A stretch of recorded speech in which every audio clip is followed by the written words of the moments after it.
कारण रक्तात इमानदारी पाहिजे ना, की नाही पाहिजे? रक्तात इमानदारी असली ते म्हणत होते की मला सांगितलं मी बाहेरचं आहे. अरे महाराष्ट्राच्या बाहेर थोडी आहे. मुलाची ओलाला या संभाजीनगरमध्ये तुम्ही खासदार केलं, हे तर आमचे महाराष्ट्राचे आहे. छत्रपती शिवाजी महाराजांच्या रक्ताचे विचाराचे लोक आहेत, त्यांना आपण मतदान केलं पाहिजे. अरे येणाऱ्या काळामध्ये जेव्हा आपण पाकिस्तानची गोष्ट करतो,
गोष्टी आपण सगळ्यांनी केल्या पाहिजे.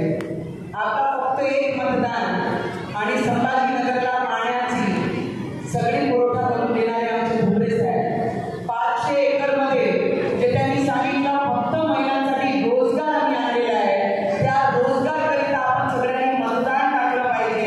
आणि या मतदारसंघामध्ये जेवढे पाण्यात रस्ते आहेत, जेवढेही लोकांना अपेक्षित विकास आहे, काही लोक 20 वर्ष जगले, 20 वर्ष या मतदारसंघाचं प्रतिनिधित्व केला, ते स्वतःच्या परिवारासाठी झटले, स्वतःच्या परिवाराला लहान ते मोठं केलं. पण भुमरे साहेब जर या मतदारसंघाचे खासदार झाले तर तुमचे परिवारांना मोठ्या करण्याकरिता ते काम करणार आहे, त्याकरिता आपण सगळ्यांनी मतदान टाकलं पाहिजे. एवढीच विनंती मी आपल्या सगळ्यांना करेन. आणि माझ्या शब्दाला इथेच अरे संभाजीनगर में क्या किया कमाल और धनुष्यबाण. देखो मोदी जी तो नहीं, मोदी जी है तो मुमकिन है. एक बार सभी लोग